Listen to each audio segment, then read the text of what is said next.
Welcome back, viewers. Imagine a world where opening your eyes invites death.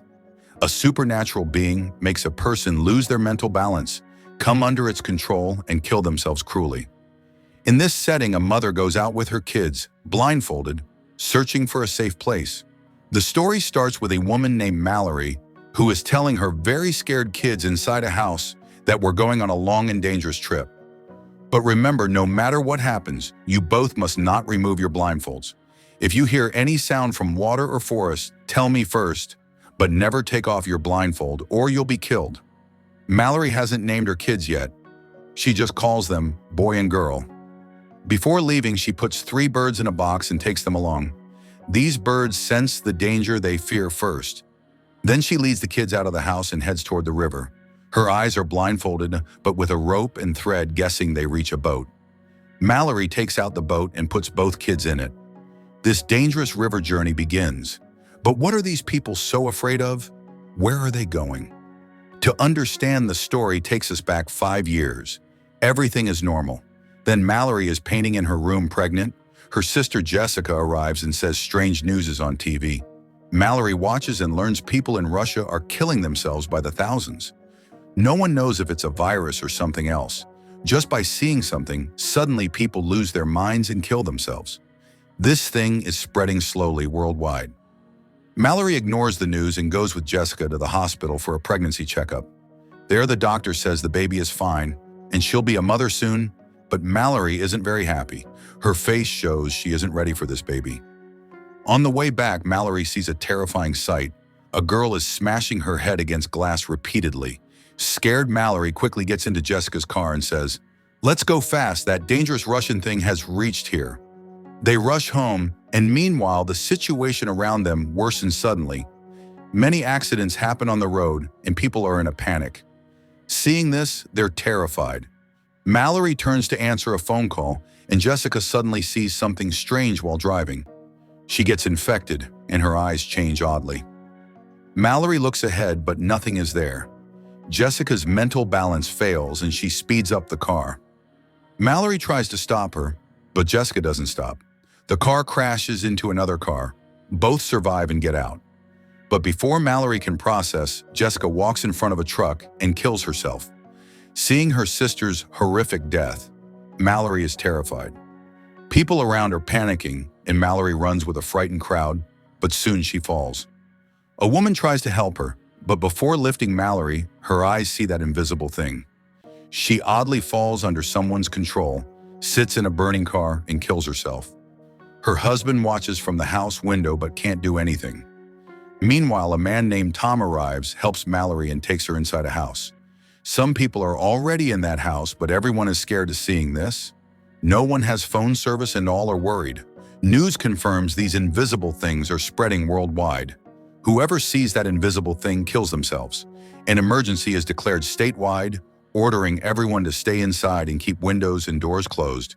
If possible, block outside light so no one accidentally looks out. 3 days pass this way, but no one understands why this is happening. Radio warnings repeat to stay inside and avoid looking out. Meanwhile, a pregnant woman begs from outside to be let in. She fears she might be infected, so they carefully let her in. Her name is Olympia, and she's in her last month of pregnancy, like Mallory. But the biggest problem is food and water running out. A supermarket is a bit far from the house, but everyone wonders how to get there without looking. The house owner, Greg, suggests a plan. If we look through a CCTV camera, maybe it won't affect us. Others disagree, but Greg says if this works, we can reach the nearby mall and get food and water. Everyone agrees, ties his hands to a chair, and goes to another room, so he can't harm himself if something happens.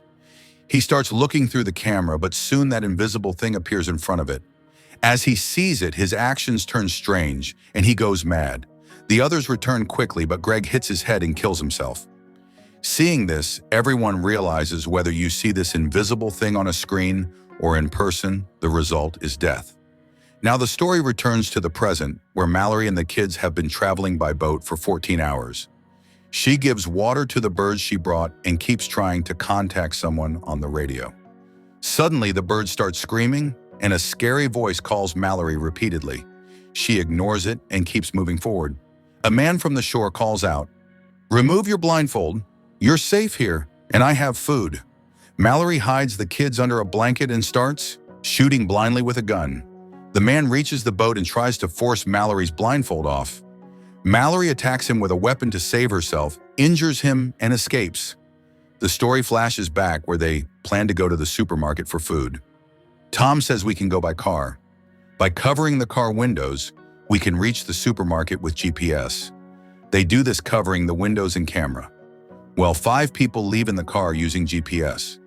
The situation outside is very dangerous with roads full of corpses they have to drive over. They navigate using car sensors and GPS, but suddenly those invisible devils surround the car and it starts shaking. Tom drives fast and they reach the supermarket. Inside, they first close the windows and doors. They find lots of food and water, making them very happy. They start collecting as much food as possible. We see Mallory and Tom, who seem to like each other. When Mallory goes to another side, she finds 3 birds in a cage which she keeps. These birds become her biggest support later.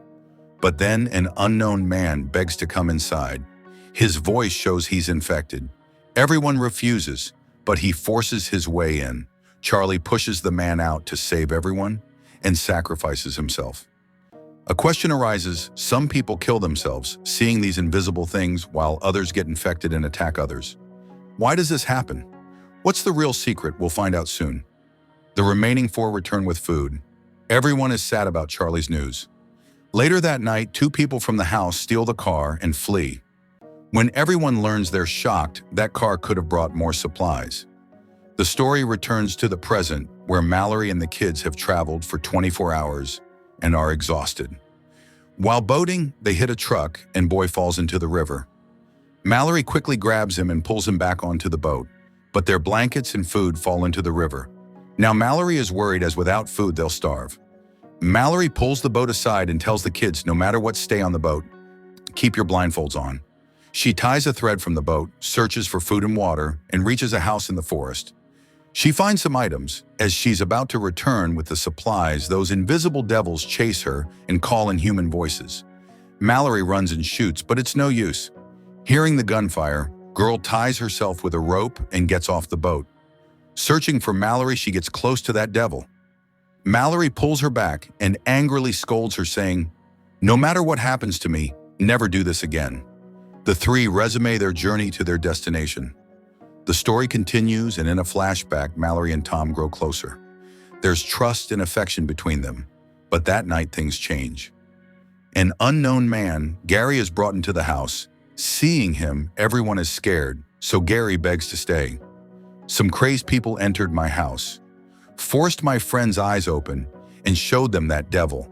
All my friends killed themselves, but I escaped here somehow." He adds that those crazed people weren't blindfolded and were happy to see that. Devil hearing Gary, everyone calms a bit, but Douglas doesn't trust him at all.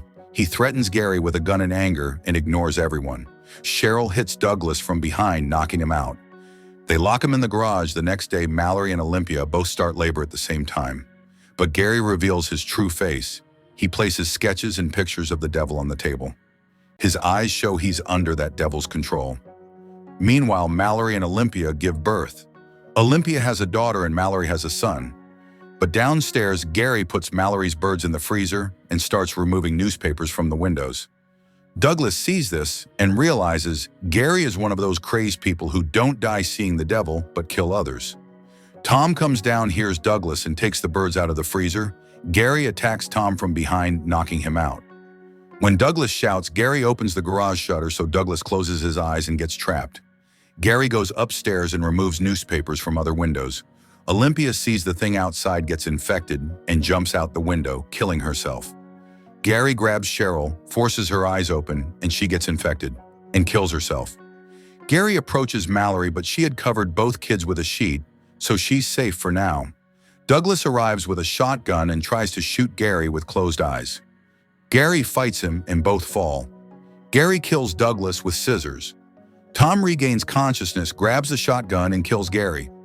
The story jumps 5 years forward, where Mallory and Tom live together and the kids have grown. Mallory teaches them survival skills daily, But danger remains. Crazed people still roam outside, catching and killing normal people. Their life goes on like this. One day, a radio message from a man named Rick says where we are is completely safe. We have a colony with plenty of food and water. Follow the river's flow for 2 days. When the flow is fastest, our colony is in the nearby forest. You'll find us by the bird sounds. Tom trusts him, but Mallory refuses to go. She says maybe that man is infected like Gary, wanting to kill us by luring us out.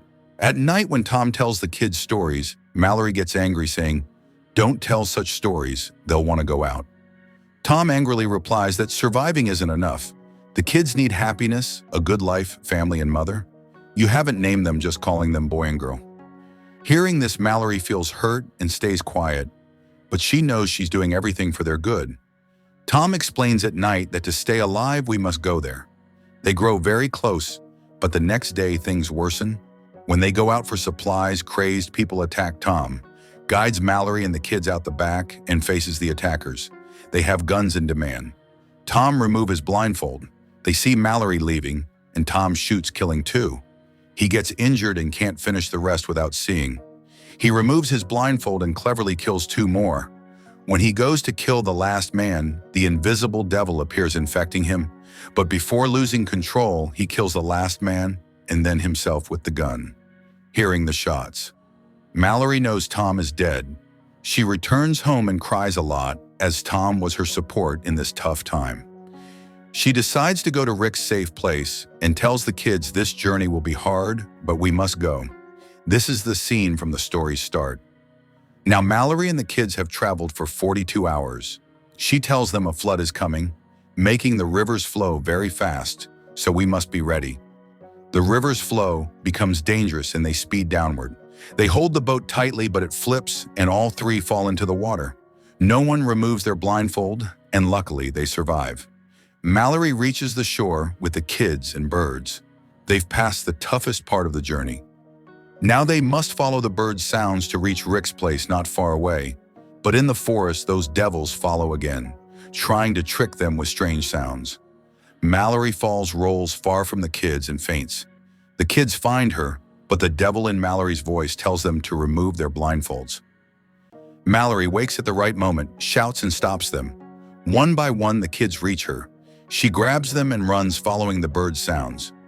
The invisible devils are right behind, trying to mislead them repeatedly, but they reach the place, and Mallory begs to open the door. They're led inside, and their eyes are checked to confirm they're not infected. They meet Rick, who sent the radio message. Mallory removes her blindfold and sees. This is a blind school where most people can't see. That's why those devils can't harm them. Many birds are kept here to sense danger early. Mallory and the kids are now safe. She releases her birds. Mallory meets the same doctor from before who's here. She asks the kids' names and Mallory names them for the first time. The girl is Olympia after her real mother, and the boy is Tom. The kids are thrilled to have names and can now play happily with other kids. Seeing this, Mallory smiles at them, at peace, and the story ends here.